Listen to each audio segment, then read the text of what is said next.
සුබ දවසක් හැමෝටම අභිමානී vlogs එකකින් ගෙන තවත් වීඩියෝ එකටයි මේ ඔයාලා එකතු වෙලා ඉන්නේ. ඇත්තටම සුබ දවසක් කිව්වට ගොඩක් අයට මේ වීඩියෝ එක සුබ වෙන්නේ නැහැ. මෙතන ඉන්න ගොඩක් පිරිසක් රට ගිහිල්ලා අසරණ වෙලා ඉන්නේ. අන්න ඒ අයට ලංකාවට ගෙන්න ගන්න මැදිහත් වීම කරන්න තමයි මේ වීඩියෝ එක කරන්නේ. ඉතින් ගරු ජනාධිපති අනුර කුමාර දිසානායක මැතිතුමනි, විදේශ කටයුතු අමාත්‍ය ගරු විජිත හේරත් මැතිතුමනි, ඔබගේ අවධානය ඉතා ඉක්මනින්ම මෙම පිරිසට යොමු වෙන්න කියලා යොමු කරන්න කියලා මම ඉල්ලීමක් කරනවා. අපි බලාපොරොත්තු වෙනවා මෙම පිරිසට ඉතාම ඉක්මනින් සහනයක් ලැබෙයි කියලා. ඉතින් මම හිතන්නේ ගොඩක් ලංකාවෙන් ගියපු 200ක් 300ක් විතර පිරිසක් මෙතන ඉන්නවා. ඒ අයට සහනයක් ඉක්මනින්ම ලබා දෙන්න මේ රජයෙන් අපි බලාපොරොත්තු වෙනවා. එහෙනම් අපි බලමු යාළගේ අදහස් මොනවද කියලා. මේ අපි ඔක්කොම කුවේට් එකේ ඉන්නේ. කුවේට් එකේ සේරම ළමයි ඉන්නේ. මේ පේනවද? ඔක්කොම කුවේට් එකේ ළමයි. මෙතන 300ක් විතර ඉන්නවා. කට්ටිය තව උඩ ඉන්නවා. ඒ කට්ටිය තාම ආවේ නැහැ. අපි මේ වීඩියෝ කරන්නේ අපේ වේදනාව කාට හරි දැනේ කියලා හිතලා.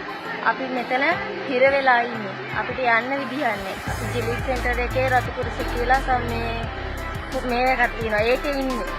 ඒකේ කාටවත් ඒක ප්‍රයිවට් කරන තැන. ඒක ප්‍රයිවට් විතරයි කරන්නේ. කවුරුත් දන්නේ නැහැ ඒ ගැන. ඒ ගැන කවුරුත් දන්නේ නැහැ.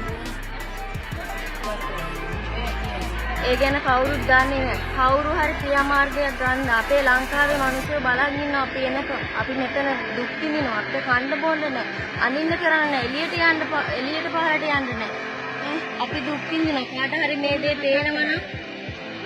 පේනවනම් මොකක් හරි ක්‍රියාමාර්ගයක් ගන්න ජනාධිපති ඔබතුමාට මේ කරුණාවෙන් අපි මේ හැම දෙනාම එකතු වෙලා කියන්නේ අම්මාගේ පියව ගන්න ලංකාවට මොකක් වෙනවා ජනාධිපතිතුමනි මගේ මහත්තයා වකුගඩු රෝගයේ මේ එම්බැසියට කතා කරාට අපිට ෆෝන් එක ආන්සර් කරන්නේ නැහැ හැම වෙලාවෙම කියන්නේ එයාලට වේලාවක් නැහැ ඔයාගේ වැඩේ විතරක් නෙවෙයි කියන්නේ කියලා මම ගෙදරින් පැනලා ආවේ මේ මගේ ගෙදර බාබා මාමා මට පඩි දුන්නේ නැහැ ගැහුවා ගොඩක් කරදර කරා ඒ වෙලාවේ එම්බැසියෙන් ගත්ත ඒජන්සිය පැත්ත මේ මගේ ප්‍රශ්නේ දැම්මේ අටේ කාමරේ මේ සර් කෙනෙකුට එයාගේ නම පූරණ කියලා මම දවස් 7ක් එම්බැසියේ ඉඳලා ඒත් මගේ ප්‍රශ්නේ විසඳුවේ නැහැ මාව පොලිස් පැමිණිල්ලක් දාලා තියෙනවා කියලා තමයි මේ ඩිලීට් සෙන්ටර් එකට දැම්මේ ඊට දවස් 14කට පස්සේ ඇවිල්ලා මාව අරගෙන ගියා CID පොලිසියට ඊට පස්සේ මේ මම හොරකම් කරා කියලා කියනවා. ඉතින් මට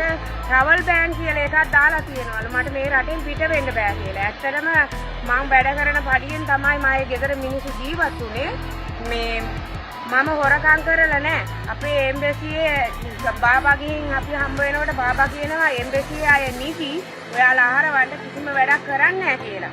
ඇත්තටම ඒක තමයි ඇත්ත කතාව. අපිට පගාව දෙන්න නැහැ මේ සල්ලි තියෙනවා නම් ඒගොල්ලෝ යවනවා ටිකට් හදලා අපිට ටිකට් එකක් හදා ගන්නවත් පඩි අපිට දීලා නැහැ ඒ හින්දා අපිට මේ සල්ලි දෙන්න නැහැ ජනාධිපතිතුමා ඔබතුමාට තමයි මේ කියන්නේ අපි අසරණ වෙලා ඉන්නේ මේ වගේ තව අම්මලා 200ක් විතර ඉන්නවා කට්ටිය බයයි එන්න මොකද මේක මෙහෙම කරන එකටත් අපේ ෆෝන් එක සමහර විට ගයි ඒත් ගත්තත් කමක් නැහැ ඒ හින්දා තමයි අපි මේ ඔබතුමාට කියන්නේ විජිත හේරත් ඇමතිතුමනි මම අවුරුදු 15ක් වෙන්න එනකම් මේ රටට විදේශ විනිමය ගෙනල්ලා තියෙනවා මේ එහෙම කරපු අපිට තමයි මේම කරන්නේ මේ ඇත්තටම ගොඩක් දුකයි අපිව කොහොමාරි මොනවා හරි කරලා ලංකාවට ගන්න කියන එක තමයි කියන්නේ අපි ඉල්ලන්නේ ඉතර අපි හැමෝම මෙච්චරයි අපිට අපිව ලංකාවට කවුරුත් වරණක් කරපු කවුරුත් නෑ අපිට ගෙවල් වල ගහන බාජි ඉඳ තමයි අපි ඇවිත් අපිට කරදර නිසා තමයි